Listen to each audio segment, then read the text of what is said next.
for a couple of years, to say welcome to everyone who are joining us from wherever you are.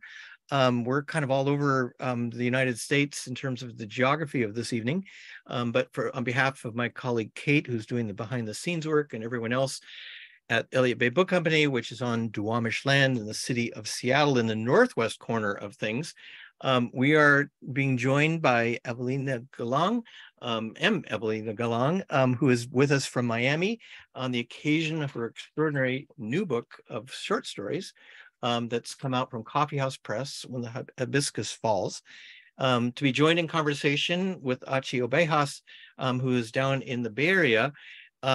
These two did this a couple of years ago when we were totally in the Zoom mode. And it was actually at that time for Achy's most recent book, the bilingual English and Spanish poetry collection, Boomerang, Boomerang. And we had so much fun that night with that book and with these two who are close friends. And if you heard some of the chat before, there's, the back and forth of Miami and the Bay Area between them runs strongly. But we had so much fun that when the word came out about Evelina and this book coming out, even though we've sort of not been doing so many of these, it seemed like Evelina, and we were sort of saying even like, well, if they're out of the country, but Miami almost feels like it's out of the country for if you're up in Seattle. And so it's all that. So, and it's a pleasure. I mean, you're going to hear this extraordinary book, which is in the arc of the work Evelina's been doing. It's preceded by another book of short stories, which is actually, I think, our first published book, almost, was it in the 27 years ago when For Wild American Self came out. And there have been two novels along the way.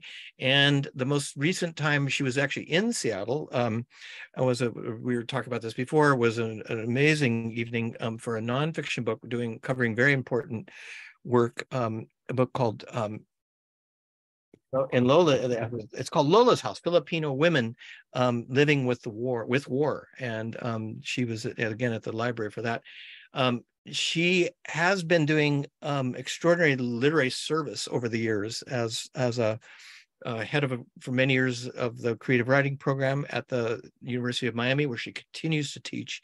And she's very active in all sorts of other literary support endeavors, including the vital work that Vona does. She's just got done, she was saying, with both an in-person and the first in-person workshop they've done since the pandemic, and a virtual one, both. So very busy on all these other fronts, which sometimes takes away a little bit from getting one's own writing done. So we're so glad to see this book of stories, which has 17 pieces in it, which take on different aspects of Filipino women's and Filipino and Filipino American women in the diaspora, in the sort of back and forth between here and there, and also the back and forth between generations. It's got a lot of rich complexity and a lot of great voice. I think part of what you'll get to hear is Evelina is going to read from some of the stories, so you'll get some sense of this great voice. And doing so with her, Achy Obejas, who, as I said, was here here in this space with Boomerang a couple of years ago. Also someone who does a lot of work originally from Cuba, and she's written numerous books of stories, novels, poetry, and numerous works of translation. And when books by Wendy Guerra, Rita Indiana, and Diaz, and others. So you have two people who have done their own strong work and then are very engaged in a knowing way with helping know about others' work. And so that's also part of the fun of these conversations. We hope you'll put questions in the chat, and as we go through this hour or so, toward the end, I think Achy will work in questions from you, which I think you put in the chat, or if it shows up in Q&A, I bet Achy remembers how to do all this, because I'm even remembering how to do some of this. So with that, I will make myself scarce on screen, but I'll come back at the end. We thank you all again for being with us. And now to ask you to please join in giving having the pleasure of joining with virtual applause for Evelina Galang and Achy Obejas. You too, go ahead. Thank you. Thank you. Thank you. What what a wonderful thing to be able to do this and to bring in folks who maybe can't make it to some of the live events. Although if you can make it to some of the live events, I would strongly recommend it, because Evelina is a terrific speaker, very charismatic reader. And actually, I hope you'll do some reading right now and I might, yes, make what I just said come true. But now I feel the pressure to be charismatic. Sure. Sure. Thank you so much for doing this this evening, Achy, and thanks to Rick and to Kate at Elliott Bay Books Book Company. And yeah, I've been having so much fun with this collection, When the Hibiscus Falls. Just to begin, I mean, part of so much of this the book is about sisterhood and legacy and ancestors and whatnot. So I've really been enjoying these conversations that I've been having with my literary sisters like yourself, and also former students of mine who are out in the world writing their books and doing their thing in literature. It's been so much fun, and it kind of extends into the themes and the practices of the book. So I think, if you don't mind, I will begin with the opening, which is called Strength is the Woman. Beautiful. Okay. No one ever gets the story right. Malakas and I lived in the hollow of a bamboo reed.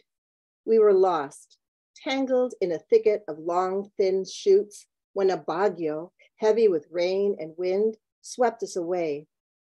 The islands were just forming. There was nothing but sea and sky, and these bamboo stalks knocking into one another like tribal drums. During the monsoon, the bamboo circled us, swallowed us up whole. Malakas said he'd find a way to get us out, but all he did was whine. He was cramped, he was hungry, he had to relieve himself. He could not see for the dark, but we could hear the ocean beating on our bamboo pole. We could hear wind sweeping across the sky. We could hear the cries of a prehistoric bird caterwauling like it too was lost. Malakas wept, bathed me in his tears. We drifted in the current, spinning like a compass, never settling on a direction. We were always moving. I liked the dark. I liked the cool shade. I liked the lull of the tide. I found it soothing. And the silence that came when he slept was so peaceful. My body fit right next to his, and if he just learned to relax, we could have been like that together forever. My arms stretched high above our heads, fingers poking out the end of the bamboo like leaves, wet when it rained, warmed in the sun, salty. Most days I closed my eyes and breathed. I used to meditate a lot back then, and if I listened very carefully, I could almost hear a flute-like melody swirling around us. Why aren't you freaking out, he wanted to know. Over what? It is what it is, just chill. And then the bird flew past us, heard Malakas say, anybody out there? Help! Hush, I told him. Breathe, I said, relax. But he kept yelling like the world was on fire. And so the bird swooped down and kissed the tips of my fingers, cawed.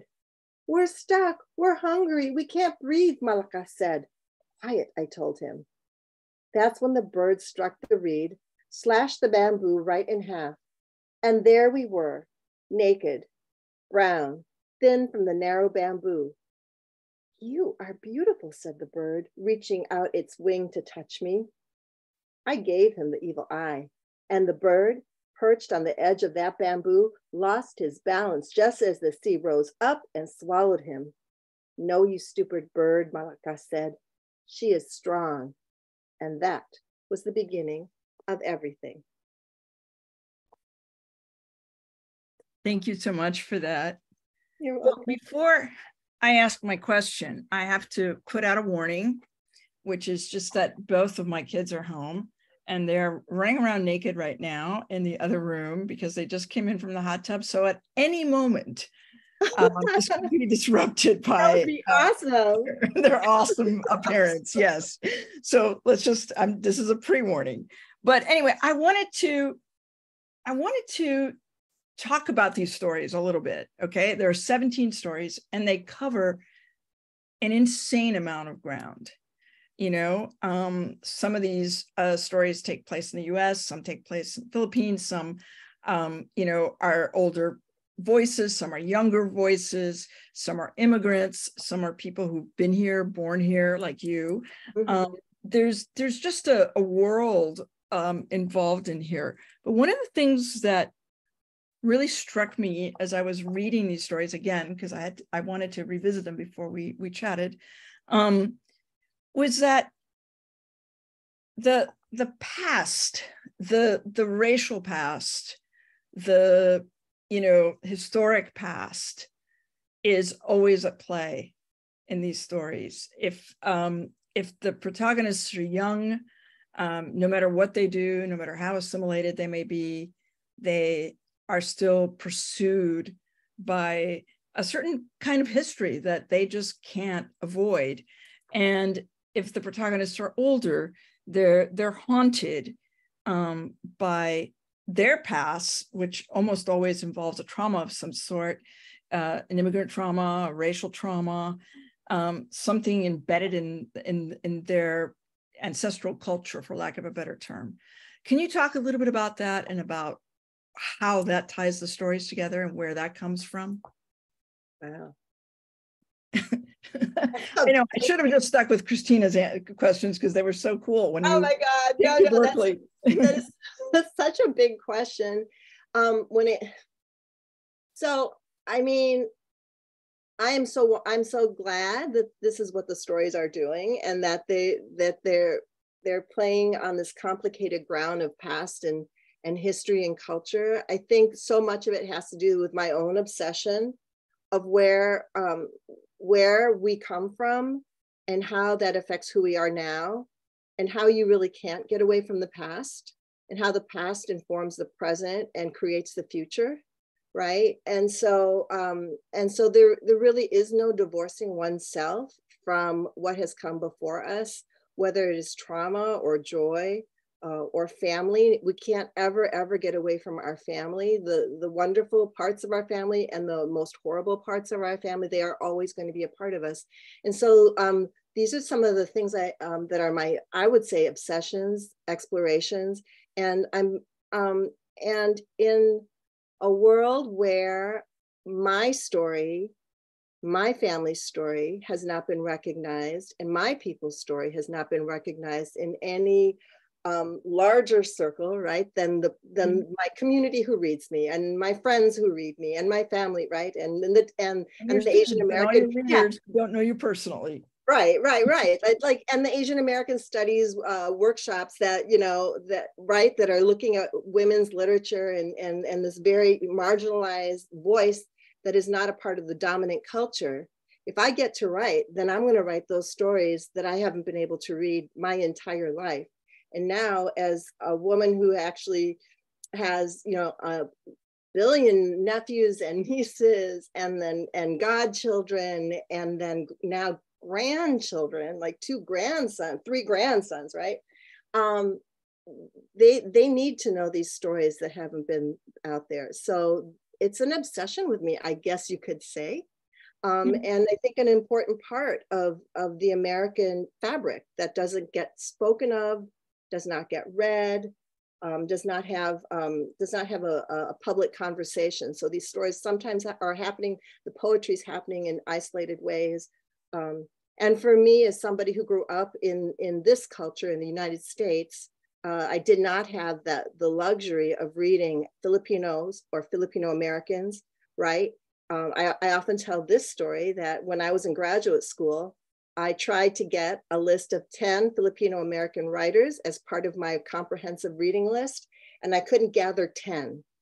I could gather some, and I could fill it out with Filipino writers, and they were all born in the Philippines. No one was Filipino American, like born here. So my literary ancestors are so far away from me that probably what I'm doing, And now I'm just talking off the top of my head, but probably what I'm doing is I'm trying to gather them back up to me, you know, so I can be with them in these stories in the process of writing. So, okay, this brings me to another question, which I think is, Right.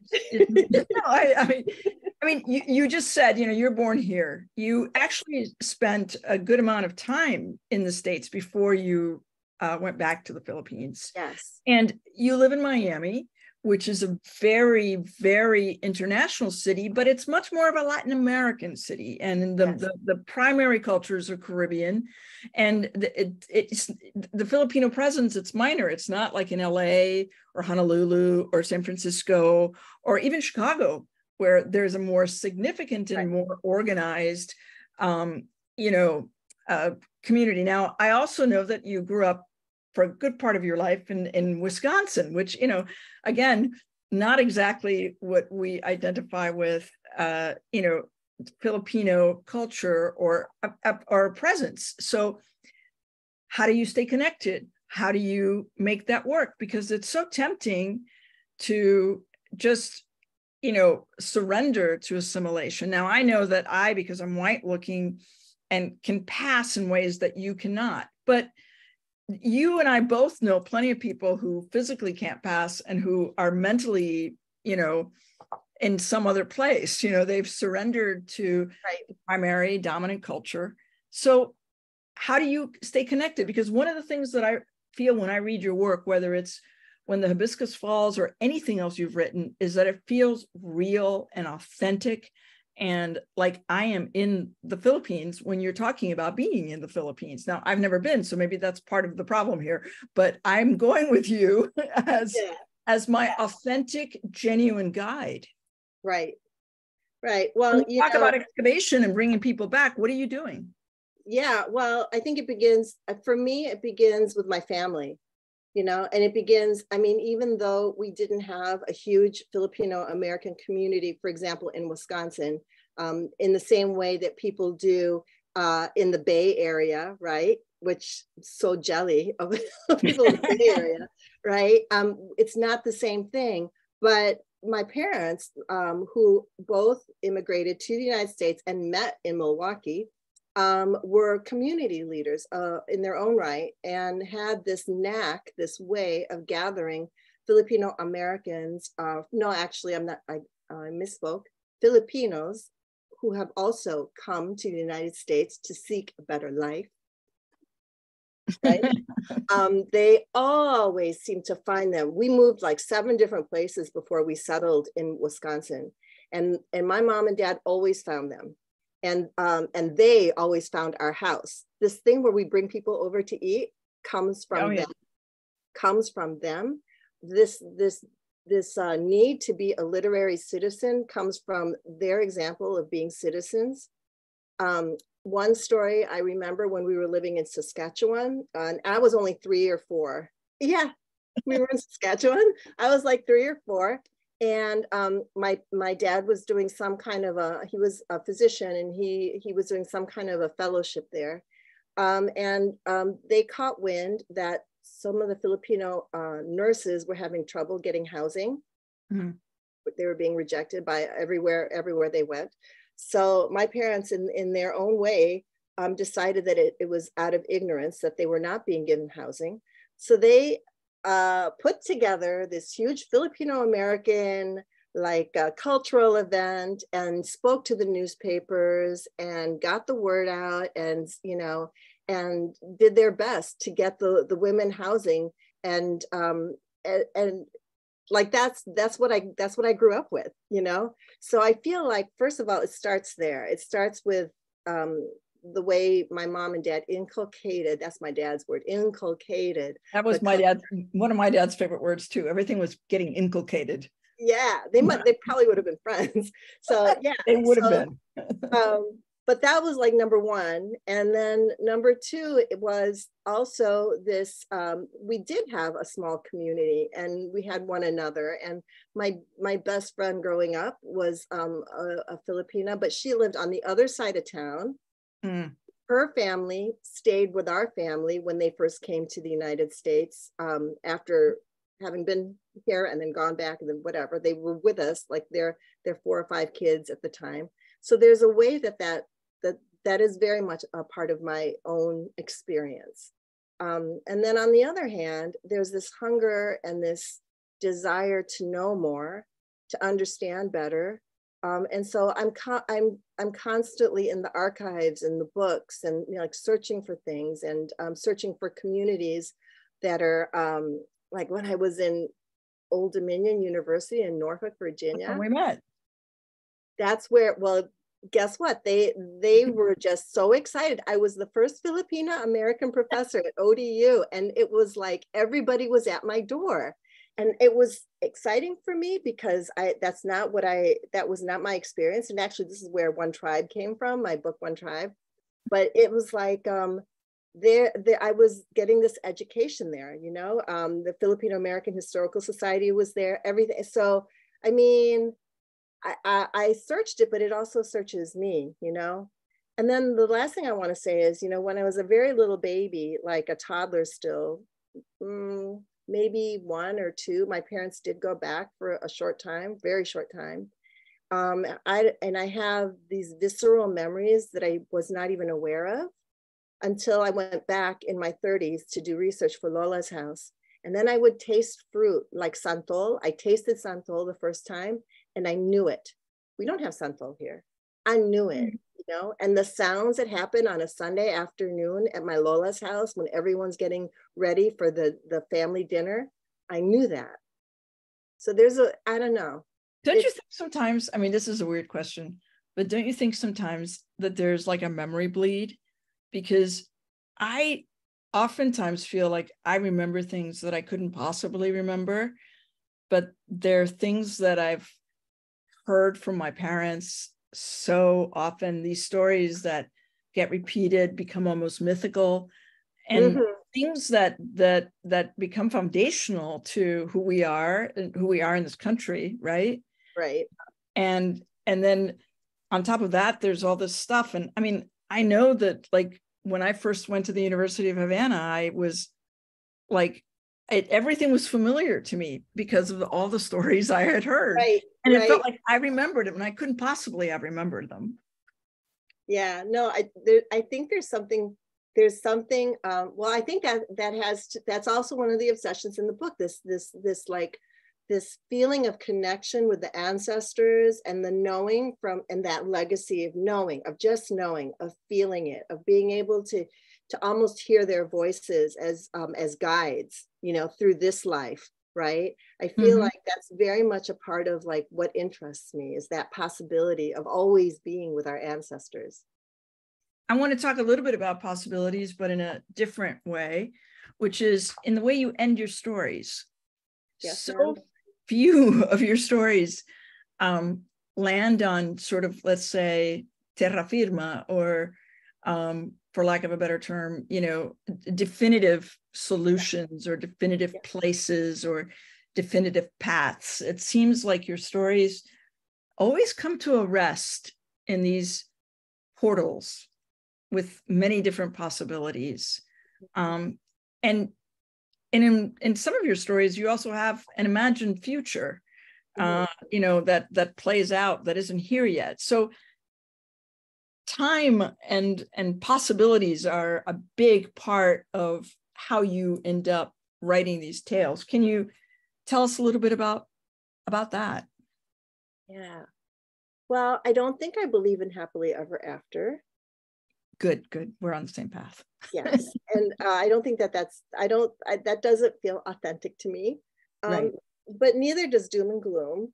And I don't think our choices are ever definitive. I think that whenever we make a choice, there's always the possibility of many other outcomes, right? And so I kind of feel like for me, when I'm going through these stories and I'm looking to see where the characters want to go and how they're going to solve their dilemmas or live with them, whatever, that what feels authentic to me and realistic to me is that it is a rest. I love that. I love the way you put that. It's a moment. It's a momentary pause in the game, and that at the end of the story, when we're no longer with the characters, anything is possible. Yeah. I often feel at the end of your stories a lot like I do after a really great movie. Like, I keep making up the endings, I keep like these characters stay with me and they live in me, but they live beyond the page. I keep thinking of stuff around them, like I imagine the next day, the next week, it's a very interesting and powerful way that you do that. And the beauty, I think, of your writing in these stories is that you do it so subtly that it just kind of sneaks up on you, and suddenly you realize, oh my God, these characters are in my veins. Aww. No, I'm serious. It feels like, I know that when I first read the book, and honestly, the first time I read it, I read it the first half very leisurely and the second half kind of quickly because I had to give you a quote, but I wanted to, I wanted to really, I know that a lot of people just read a little bit of the story, but I really felt like I wanted to read the whole book. And I, I know that the second reading that I just did now, it happened again where the stories, really just stayed with me for a while, which brings me to another question. All right. Because, we know you, it's actually a two-parter in some ways. We know you as the writer of this short story, and your debut book was a collection of short stories, but in between you've written both novels and nonfiction. And I think the book that most people know you for is Lola's House and the work around that particular project, which I know is very close to your heart. Mm-hmm. And I know that research is a vital part of your story, of the way that you approach things. There's too much stuff in your books in your fiction books to just have come out of the top of your head. But I want you to answer two things. One, why short stories now? Oh. When you've written two very well-regarded novels, and two, how does nonfiction play? Okay. So one, the short story was always my first love. Huh. Okay. And also two, not really your two, but two to the one, is that during those bigger projects, especially Lola's House, I was so deep into research or drafting or trying to figure out structure that there were times I just needed to take a break and to play and to be with language. So like short stories are like my poems. And that like your poems, and then just because I love to just do them, it's like for no other reason. And also during that time, and in fact, you had asked me this at one point, I'm working on an anthology. Do you have something that you can contribute? Right. And usually I was working on these larger projects. And in fact, I don't know if you recognize the story, because one of the stories is in When the Hibiscus Falls. Right. Right. It's got a new title, The Hilot of Parañaque. Mm-hmm. And that was one of the stories I wrote for your anthology right? It was Immigrant Voices, right? Right. Yeah. Yeah. So, and you were the only person in that anthology who wasn't actually born outside of the United States. Wow. Thank you. Yeah. No, I don't think I knew that at the time that I asked you for it, but then after we found out, I was like, I don't care. The story's too good. Thank you. I have parents that were born outside the United States. Yeah. Yeah. So, so I mean, what I do when I have an invitation such as you gave me that invitation to write is I write what I call satellite stories, a way for me to do research on the larger project while still being able to write the short story, which I love so well. So and now I can't remember what your second question is. How does nonfiction? So so originally when Lola's House, the way Lola's House came about, I don't know if you and I ever talked about this. I was actually doing research for my fiction. I was working with somebody in Chicago, and he and I were going to try to produce a film that that story actually became Ángel de la Luna and the Fifth Glorious Mystery. Oh yeah. Yeah, but it started out, I was doing research, and I brought young women to the Philippines with me to do the research. I needed to know really what would a woman of the Lola's generation who had been through war have to teach a teenage girl who's at risk and really doesn't care that much for her life. That was the question I was asking. That's pretty heavy. Yeah, well, because back in like sometime in the late 90s, there was this study done. The CDC had put out this study from San Diego that said the highest rate of suicide among teenagers, or attempted suicide among teenagers in San Diego, was among Filipino American teenagers. Whoa. Wow. The girls attempts, not actual suicides, but attempts. No, attempts. Yeah. So that I heard that at the same time that I was learning about the comfort women. So I brought several girls with me. They were girls to the Philippines to meet the Lolas. That's how we started that. And then the Lolas were like beautiful and engaging and charming. But at the end of our 8 weeks, they came up to me and said, "When are you going to write our stories?" That's what they wanted. That's what they really wanted. You don't say no to the Lola.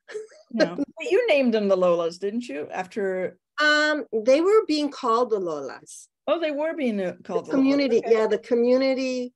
It's really weird because Lola means grandmother, right? So, but the community in the Philippines would refer to the women as grannies, as they do in the Korean community. The Hamonis are grannies, right? Huh. Yeah, so these Lolas kind of told me what's what and said, come back and write our story. Well, so then I thought that would be no big deal. And I went back and I was doing that research. I know. I just thought I'd whip it out. It's like not fiction. So I thought it'd be easy. Yeah, like you didn't think it was going to tear your heart apart? Oh, like I didn't think it was going to come and bite me in the butt and be with me for 20 years and then seep. Okay, and then this is the answer to your question, and seep into my fiction. Yeah. Like I think when you do that kind of research and there's that kind, and it's not just research at that point, it's when you are engaged and you fall in love with people who have been through that kind of trauma and who are asking you to help them, right? And I did get involved, and I got involved politically with them, and I got involved in Washington, D.C. with them, and they became a part of my life for those 20 years. And I think they're still making cameos in HIBISCUS Falls. Yeah, they are. No, they are. There's at least two. Yeah. Well, there might have been more stories in there, but Edwige said, "How many Lola stories do you want?" You're referring, of course, to Edwige Santacat, who is one of your readers, because you know everybody, and of course, amazing feedback, I'm sure. Yeah. No, she gave me. It was. You know how it is, but we're at a stage now where we don't get to have that kind of feedback anymore, right? We're not in grad school and everyone's busy and our friends are doing their own projects. And she was incredibly generous, and to get feedback when the book was in process, to get her kind of feedback, from the heart and critical and uplifting meant everything to me. Everything. And to the point, if I remember how she talks about stuff, and to the point, because yeah, she pretty much said to me, what is the ribbon that ties these stories together? Right. What did you decide was the ribbon that tied the stories together? I decided that it had to do with generations, and it had to do with time. I decided that and then I wrote When the Hibiscus Falls. I wrote the title story after I that was kind of an interesting process, because the other thing she said to me was, how do you make these stories, which are just a pile of stories, into a book? How are you going to make it work as a book rather than just a collection of stories? And I really had to think hard about that. Yeah, curating a book of short stories is it's not easy. It's not just slap it together. I remember actually putting together the anthology that you were in and making discoveries as we tried to line up the stories, and realizing, oh wait, this is a book in which we're actually moving back to the home countries where the stories will take us back, and the movement is not towards the US, but actually, you know, the other way around, which you know, doesn't sound like much, but it really affected the reading of those stories. And so, and 17 stories, that seems like probably too many. I don't know. Was like amazing. I can't even imagine. Were there like index cards so that you knew? I do have index cards. That's one of my little things. The little index cards with the themes and the characters, and then like, you know, and just playing around with them and trying to figure out how they fit together as chapters rather than stories, you know? Amazing. Listen, I want to give you a little bit more time to read a little bit more, and then I want to give time for some questions from. Sure. But I want to ask you one more question, and it's kind of leaping away from some of the stuff we've been talking about. Okay. I think, I mean, you've mentioned, you know, in this conversation and about being a literary citizen. And of course, when Rick was introducing you, he mentioned your work with VONA and your work at the University of Miami. And I think when people think about you, they think about somebody who's very engaged in this notion of teaching and creating community. And everybody knows about VONA. But I want you to talk a little bit about the University of Miami, because I know you've done something there that's pretty extraordinary. People often moan and groan about MFA programs that are overwhelmingly white and overwhelmingly white cultured, and where people of color and queer people often feel somewhat, you know, alienated or not particularly comfortable. But I've been watching the University of Miami over the years, especially since you took over as chair. I know you're no longer chair, but you were for, I think, about 10 years. Is that right? 10 years, yeah. Yeah. And that thing has really grown and taken a very different direction. So can you please address that? Oh, yeah. Well, having gone through my own MFA program, which was very supportive and well-meaning and supported me financially too, right, at Colorado State, and spent many a workshop with well-meaning professors who would say things like, why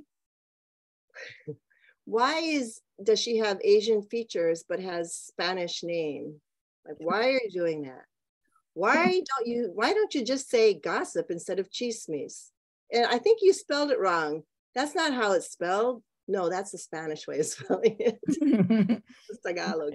So, I mean, there's, you know, a lot of that, or when I wrote, well, whatever, I could go on forever, but there, you know, I didn't have that experience where the same experience that my white colleagues would have, where their stories were getting this rigorous read that was about the story and not having to defend culture, language, all that kind of stuff.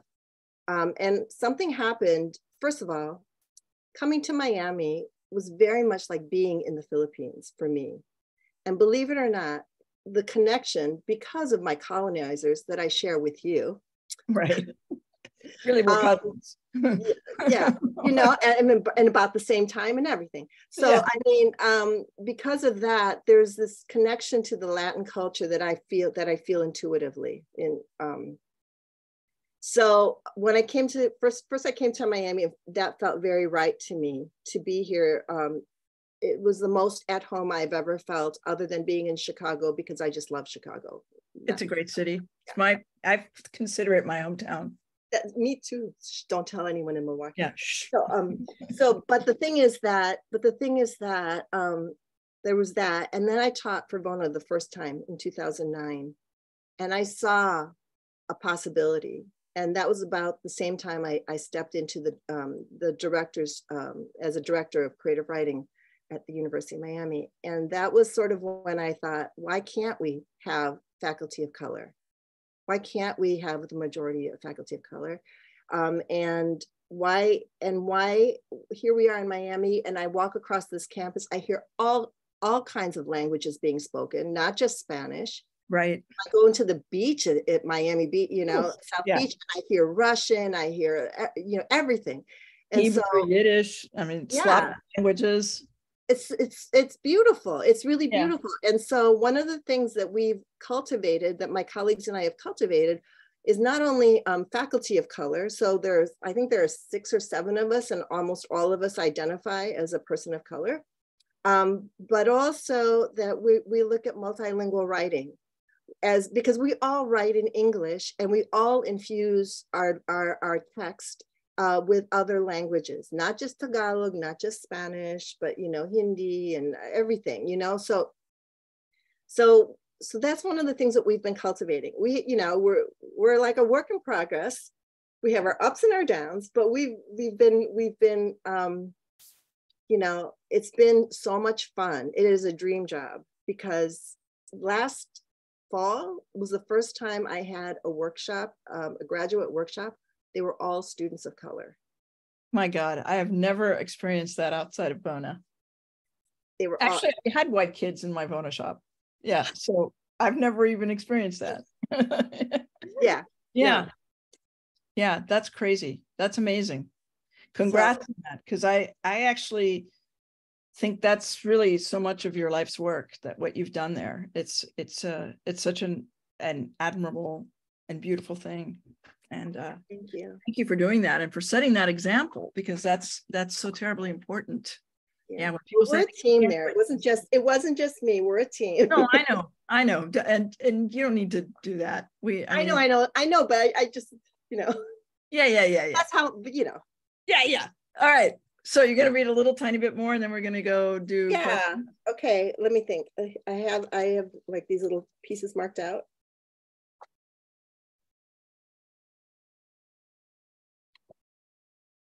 So I thought, I haven't done this yet. I wanted to read from Foodie in the Philippines, because I haven't done it yet, and it's one of my favorite stories. So Foodie in the Philippines, the setup is that Clarissa is living in Miami. She's married to a white guy. They have a food business, a food tour business here in Miami. And what they'd like to do is they'd like to open up a restaurant, a Filipino American, a Filipino fusion restaurant in Miami. So they've gone to the Philippines to do their research. She was raised in Chicago. She's completely assimilated. She is that person that that person who's completely assimilated. No judging. So here is a section from that story. They took a walking tour just for fun through the walled city of Intramuros, stepping along stone pathways, slipping into large Spanish-style cathedrals. They stood in front of the jail where the country's hero had been kept until he was led before a firing squad. Then they dined in bistros with white linen and fine lace, tasted meats sauteed in tomatoes, soy sauce, and garlic, ate freshly baked bread puddings with coconut and sweet milk. The tour guide was an actor, a magician with an arsenal of hats he donned and doffed as they moved through history and time. He gestured to either side of the street, walking backwards, calling great historical events out. This street, he said, would have been packed with merchants, fruit stands, fish stands, even ladies washing rich families' garments. Clarissa noticed women squatting before large rattan baskets, scrubbing laundry with their hands, their suds spilling onto the streets. They balanced on their flat feet, knees bent, bottoms low to the ground, hems of their skirts drenched and filthy. They ironed cotton sheets and beautiful tablecloths by balancing these old-time bongo boards for hours. The tour guide gestured to a flat board on the bottom of a cylinder. The contraptions were called prinsa de pa'a because the women used their feet to press the fine linen. At the corner, a woman in a full-length skirt, a cotton blouse with sleeves as wide as elephants' ears, balanced barefoot on a wooden board. Sandwiched between the wooden planks was a rolled up piece of bedding. What struck Clarissa was the way the woman's daughters, maybe 6 and 10, also stood on the board, clinging to their mother's waist, balancing on the principaa de Paatu. The woman was serious, her hair pulled off her forehead with a kerchief, her hands wrapped around a thick bamboo, her face burnt from the sun. The children, solemn too, nestled their faces between the folds of her camiseta, and even as Clarissa studied them, she felt as though she knew them. Out on the cobblestone streets, they walked past so many people, and it was the elders that caught her attention. Filipinos in old world garments, straight out of the ilustrados of Spain, of nuns and priests in long dark robes, of vendors and their carts silently passing her, nodding to her. Clarissa and Henry held on to Blake, that's their son, held on to Blake, and the three of them were strolling down the street when the tour took a turn without them. Soon the family found themselves on a street with hardly a tourist in sight. A trio of stray dogs ran past them, and Blake broke free from his parents to chase them. The boy ran with his arms stretched before him, giggling. The dogs were mangy and odd-shaped mutts, the color of sand. No, Blake, Clarissa yelled, dirty. The dogs circled the boy, taunting him to catch their tails, to feed them scraps, to pet them. Blake jumped up and down, thrilled to make friends. No, Blake. What's wrong now? Henry asked. What if the dogs are rabid? What dogs? Henry walked away, stepping up to a cart and engaging the merchant there. Carla warned us about the street food, Clarissa yelled. She hoisted Blake up to her hip. Henry ignored her. He paid the street vendor for a cup of sweet bean curd. What do you think? He offered her a spoonful, swimming in syrup. That's tofu, right? Clarissa refused him. If you get sick, that's your problem. They walked through the market, past souvenir shops with trinkets made of coconut husks and shells, with fans that opened up and revealed the word intramuros, painted in black ink. Henry bought Blake a frog carving that croaked when you ran a piece of wood across its rugged back. All these people in costumes, wandering like extras on a movie set. It must get so hot in that wardrobe. Where? She pointed at a group of girls sauntering by, their arms linked to one another like paper dolls. Their hair fell all the way down their backs, their dusty skirts dragged behind them. Their blouses with lily-shaped sleeves hung loose on them, underneath stiff white shawls. Their feet were bare. He glanced in their direction and shrugged. What am I looking at? Clarissa turned to him then. All you see is food. She studied his face, his hazel eyes so round and beautiful, his face smooth from the morning's shave. She ran her palm along the jawline and kissed him. You should have paid more attention. There you go. All right. Thank you. Well, if you guys have any questions, please shoot them at us in the Q&A. And Evelina will be very happy to answer whatever you, are wondering about. There is a lot, I think, in these pages. And I mean, I certainly could go on and on. So do shoot those questions over if you have them. Actually, I wanted to ask you, what are you working on next? Have you started something else? Have you? Yeah, I'm in the middle of a second draft of a novel. It's called Beautiful Sorrow, Beautiful Sky. It's what it's called right now. And it's a love story between two old people. And the question in the story is, does he get the girl? But it's really the story of a surviving Filipina comfort woman. See, they're back. She's back. And, she's been recently widowed, and she comes to the United States to be with her family. And she's in California. A lot of it takes place in California. So I might be coming out there for more research. Yeah, to get the sense of the ambiance here. Yes, that's it. Tax deductible, Evelina. What? It's tax deductible. Oh, that's right. That's right. And she meets this guy at a community center. He's one of the community friends of her family. And he is absolutely taken with her. But his story is that because he's an American, she just assumes he's Filipino American, but he is not. He's Japanese American. And he was a teenager in the internment camps. Oh, so, wow. That seems super rich, full of possibilities. Also, it seems in some ways to have roots in some personal stories, because I know that late love is oh my thing.